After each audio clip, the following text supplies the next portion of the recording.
はい、できましょう。どうも、雄大です。今回は5月23日に発売のゲーム、ブレイド・オブ・ファイヤー。自分でね、最強の武器を鍛造することができる鍛冶屋のゲームです。体験版をね、じっくり遊んでみまして、その時点で結構ね、稼ぎとか製品版に向けて準備ができます。というのも、この体験版でなんと製品版に引き継ぎができます。なので、お試しで遊んでみることもできるんだけど、すげえおもれえじゃん、買おうって思ったら、買う前にじっくり準備することもできるし、もう何時間もやり込むことができます。でそれをやった上で、まずはね、これやっといた方がいいよっていう設定とか、快適に遊べる設定とか、あとやっぱり鍛冶ゲーなんで鍛造ですね、カンカンって自分で打って武器を作っていくんですけど、それをねやる上で最高品質のね鍛冶をやるコツをね紹介していきます。ほんとね、敵をぶった切る爽快感とか、あと豊富なね武器のバリエーション、いろいろねあるんですよ。でその武器の中にも形とかね長さとか変えられたりして、フルスピードとか細かく設定がねできます。そういうね奥深さもあり、ロマンもあるとめちゃめちゃね面白いです。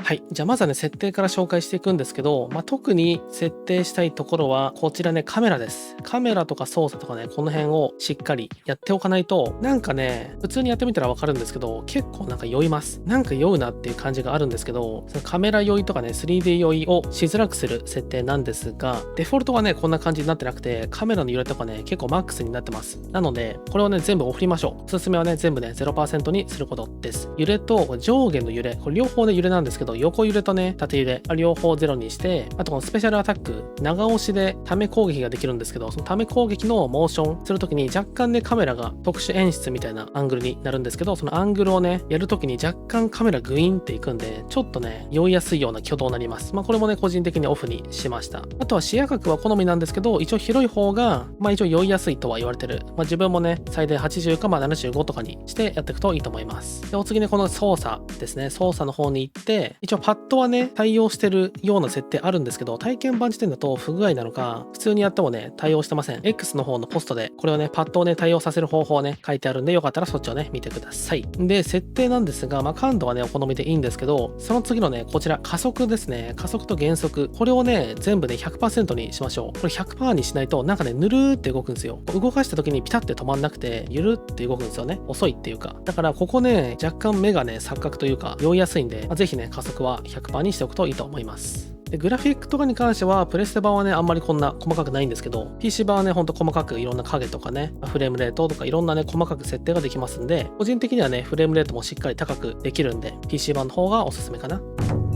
普通にガーって進めちゃうと開放はできないんですけど、マラソンですれば探検と体験はね開放できます。じゃあまずはね探検から紹介していきます。モーションもねめちゃめちゃ速いし、使いやすいですね。さっきね開放したばっかなんですけど、めちゃめちゃいいです。斬撃もね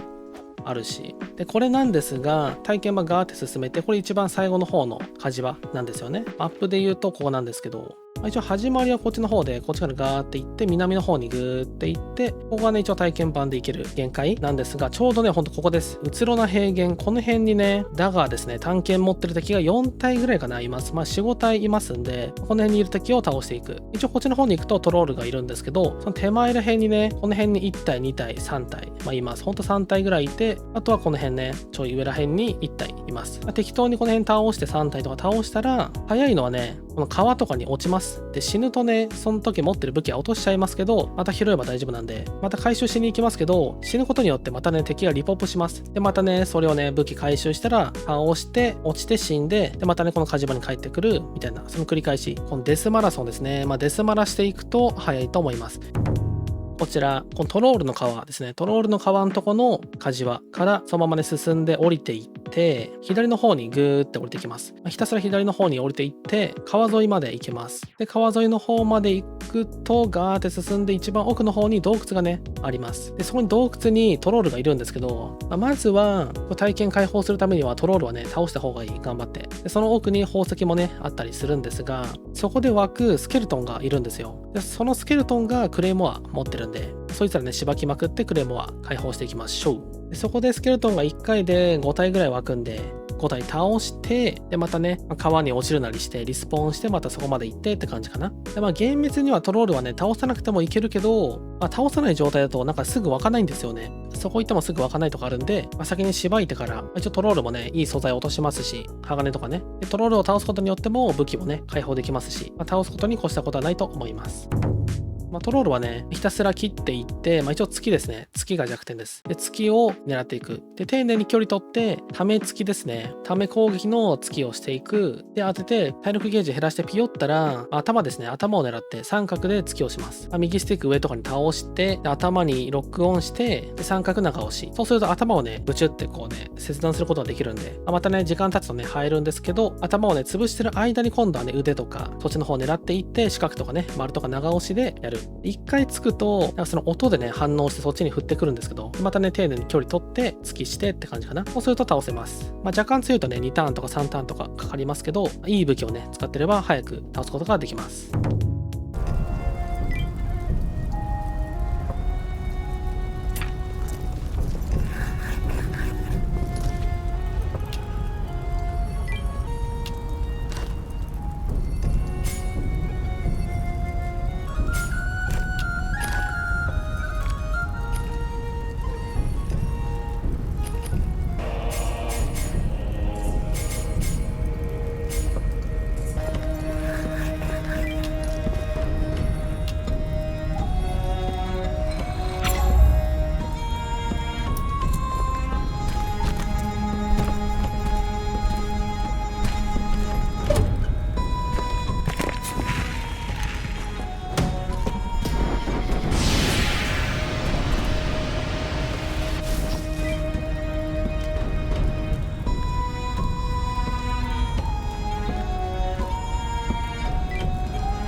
というわけで今回は、序盤のね、進め方、稼ぎとか、やっておくべき設定とかね、紹介しました。これはね、グラフィックとかっていうよりもゲーム性で勝負してるようなゲームって感じなんで、ぜひね、体験版あるんで、気になる方は触ってみてください。では最後までご視聴ありがとうございました。参考になりましたら高評価ってよかったらチャンネル登録よろしくお願いいたします。発売したらね、配信でやってきますんで、よかったら遊びに来てください。ではお疲れ様でした。バイバイチ。